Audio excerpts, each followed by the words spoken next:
Thank you.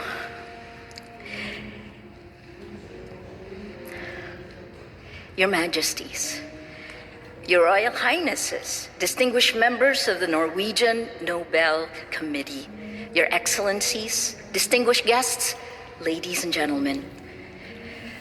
I stand before you, a representative of every journalist around the world who is forced to sacrifice so much to hold the line, to stay true to our values and mission, to bring you the truth and hold power to account.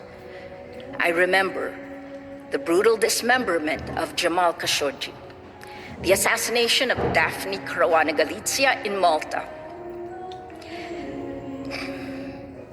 my friend Luz Meli Reyes in Venezuela, Roman Protasevich in Belarus, whose plane was literally hijacked so he could be arrested, Jimmy Lai languishing in a Hong Kong prison, Sunny Shui, who after getting out of more than 7 years in jail, started another news group and now is forced to flee Myanmar. And in my own country, 23-year-old Frenchie May Cumpio, still in prison after nearly 2 years, and just 36 hours ago, the news that my former colleague, Jess Malabanan, was killed with a bullet to his head.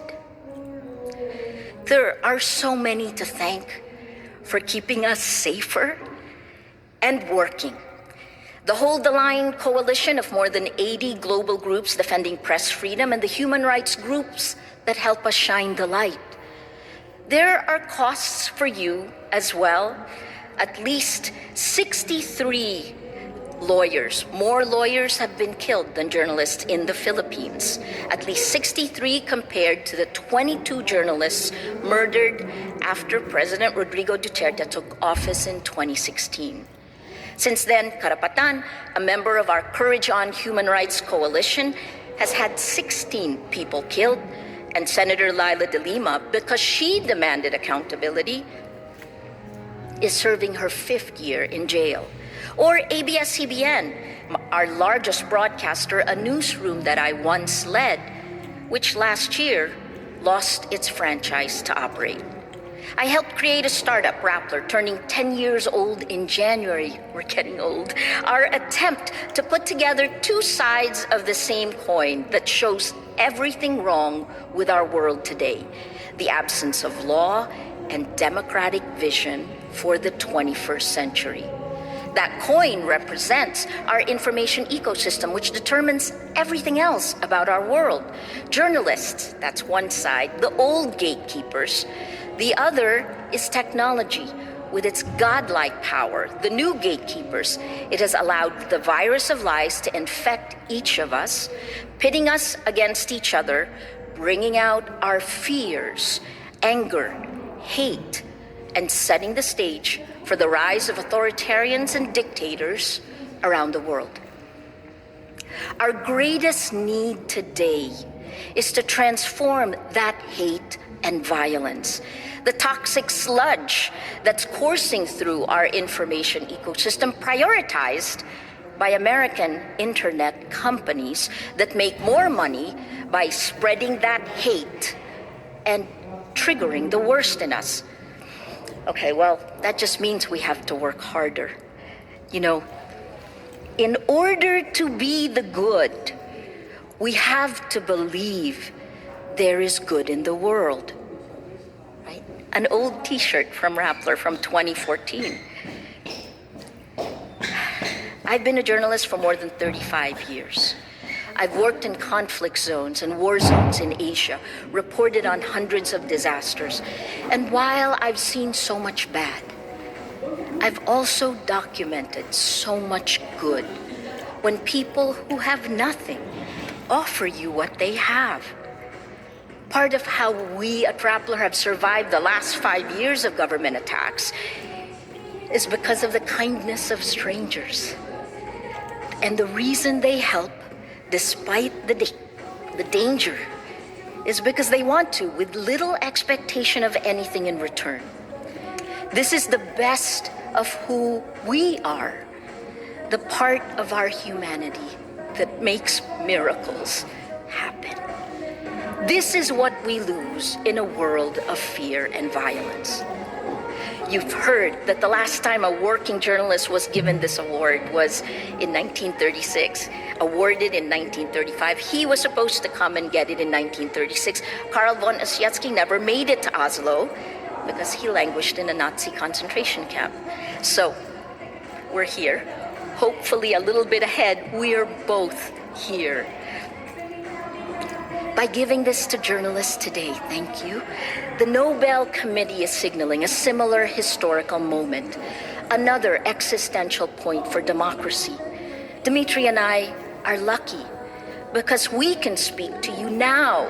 Yay for court approvals. But there are so many more journalists persecuted in the shadows with neither exposure nor support, and governments are doubling down with impunity. The accelerant is technology, when creative destruction takes new meaning. You've heard from David, we are standing on the rubble of the world that was, and we must have the foresight and courage to imagine what might happen if we don't act now, and instead, please, create the world as it should be, more compassionate, more equal, more sustainable. To do that, please ask yourself the same question we at Rappler had to confront 5 years ago.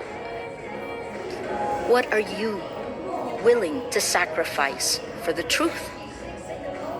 I'll tell you how I lived my way into the answer in 3 points. First, my context and how these attacks shaped me. Second, by the problem we all face, and finally, finding the solution, because we must.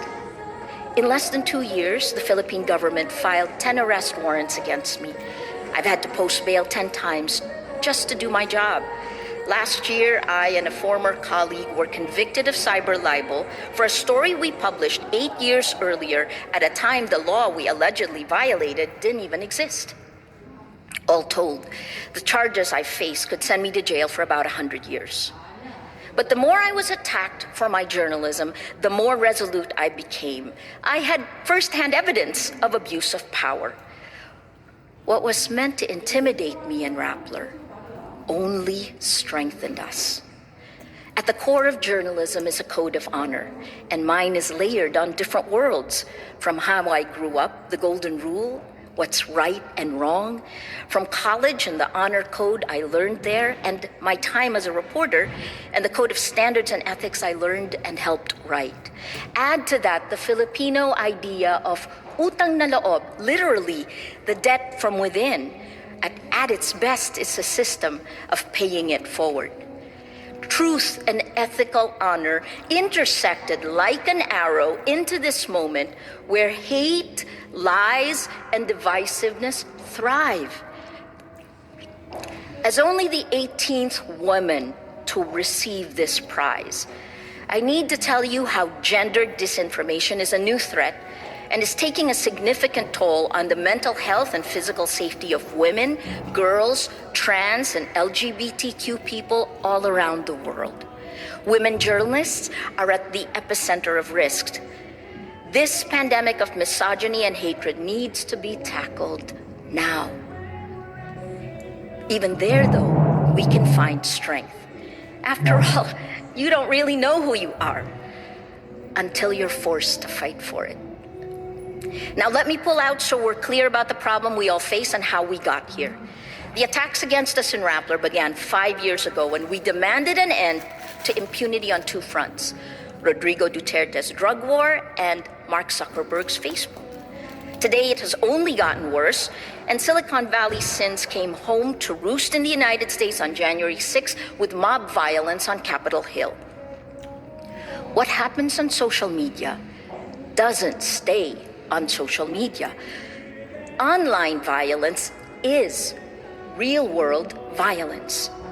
Social media is a deadly game for power and money, what Shoshana Zuboff calls surveillance capitalism, extracting our private lives for outsized corporate gain, our personal experiences sucked into a database, organized by AI, then sold to the highest bidder.